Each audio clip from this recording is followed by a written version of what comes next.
We live in a world of remakes. Dead Space, Resident Evil, The Last of Us, Silent Hill, games from just a few generations ago are getting a new coat of paint, updated controls, and probably most importantly, they're easier to play than ever. Not having to set up an old PlayStation 2 or 3 in order to play one of your favorite games, especially if you don't have the space for it, can be a godsend. So when Vertigo Games announced they were bringing their classic zombie shooter from 2017 over to PSVR2 as not an upgrade, and not a remaster, but a full-on remake, I was totally on board.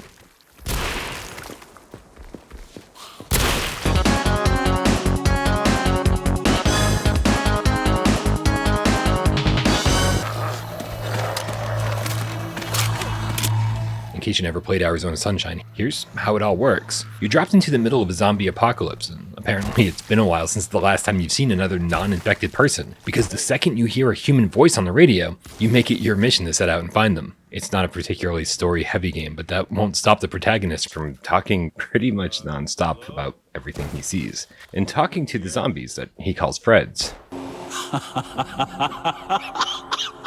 It's clear that he's been out here for a long time, and he's starting to lose it mentally. But unlike most zombie games, you're not traipsing through some old mansion or wandering through dark city streets. Instead, Arizona Sunshine puts you out in the middle of a desert. But if you think that the sun beating down on you for hours means that this is some kind of survival game where you have to constantly stay hydrated and cool, don't worry. Arizona Sunshine's about as straightforward as zombie shooters get. The paths are fairly linear, there's almost never a question as to how to proceed forwards. So other than looking for keys and finding food to restore your health, the only thing you really have to be concerned about is grabbing as much ammo as you can, because you're gonna need it. Around every corner is another horde of zombies, which thankfully have a good variety of character models, a pretty crazy gore system that allows you to dismember arms and legs, or just chop off their heads, and some pretty decent animations. They'll fall from above, climb over fences, and sneak up on you if you're not paying attention. If you watch the channel, then you already know that I'm going to complain about a lack of boss fights that you'd expect from this kind of game, although there are some heavy-set zombies and really tall zombies that'll take a few extra hits to take down. Now, even without any actual bosses, Arizona Remake still has a lot of great moments, like when hordes of zombies come down off this cliffside, or when you have to navigate the darkness of the mines, or even take out a group of zombies with these sniper rifle sections. It keeps Arizona fresh from start to finish, something that Arizona Sunshine 2 always seemed to struggle with. Whoa! Oh shit. Since I'd already played Arizona Sunshine back on PSVR1, I decided to do something different this time around. Usually when I play a game for review, I'll go for the default normal difficulty. This is generally what the developers consider the most balanced way to play their game, offering up some challenge, but usually not anything too brutal. And maybe even more importantly, this is how most people are going to play it. But for whatever reason, this time I opted for the harder survival mode. And while Arizona doesn't tell you exactly what makes this mode harder, I think it's fair to assume that there's probably more zombies and less health and ammo. And I have to say that for someone like me who isn't the greatest gamer, it was still a relative cakewalk. And I only really died when I wasn't taking my time and I'd run out and do something stupid. So I guess my advice is, if you want any challenge here, I'd avoid the easier difficulties. I blasted through the first hour of the campaign alone, and the last 2 hours with AJ. Yeah, you didn't just misunderstand me.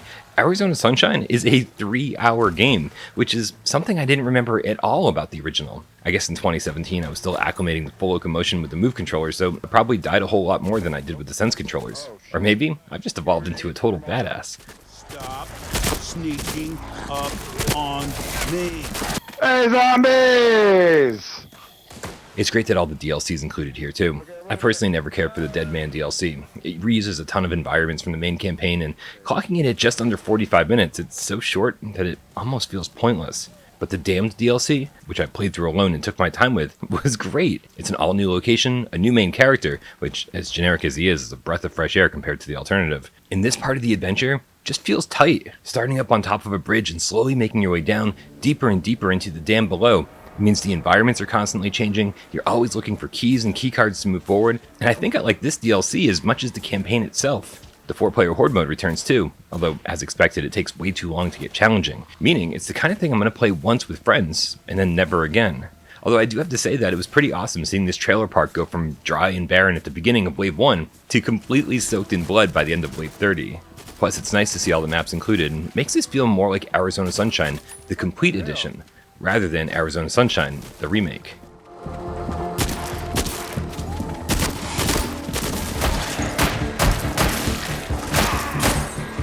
I think my biggest issue with Arizona Sunshine Remake is the fact that they're calling it a remake.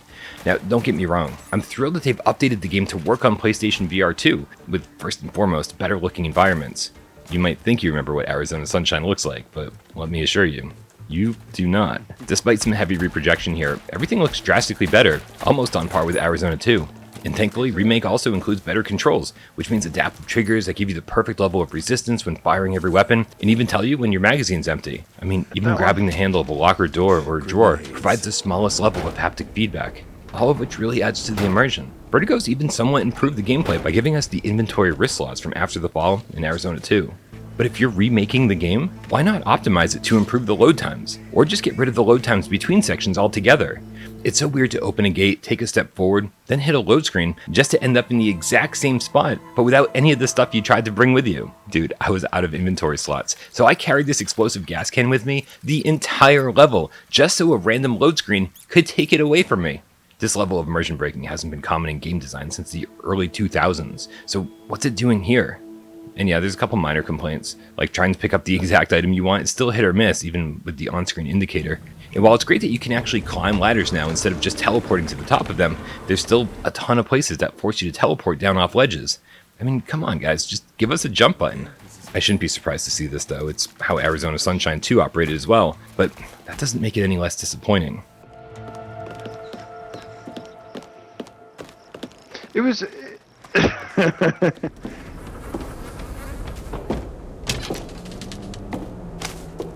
I know a lot of other people did, but I never loved Arizona Sunshine on PSVR1. It was a janky mess with awkward controls, and even though patches came along that improved the experience, even with the aim controller, it never got to the point for me where it felt great to play. But that's all changed here. Whether I was playing the campaign or DLC, solo or in co-op, I had a lot of fun revisiting this. Yeah, I've got some minor complaints, but if all you're looking for is a fun co-op VR zombie shooter, you're probably not going to find a better one than this.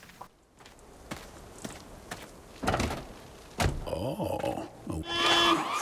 Shit! Turn it off, turn it off. Fuck! Fuck, here they come!